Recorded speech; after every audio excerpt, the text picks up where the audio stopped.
Did you know that we can grow thousands of plants from just one tiny piece of plant? This magic is called plant tissue culture.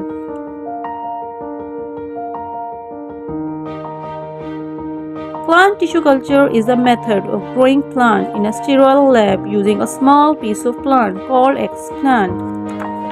The explant is sterilized or cleaned to remove any bacteria or any fungi. The explant is cut into small pieces.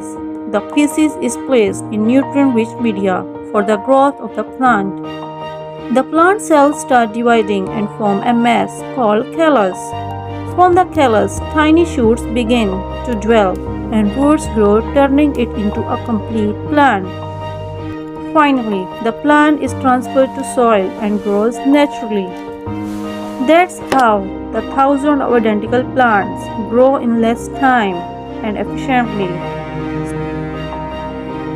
Stay tuned for the next video. Thanks for watching.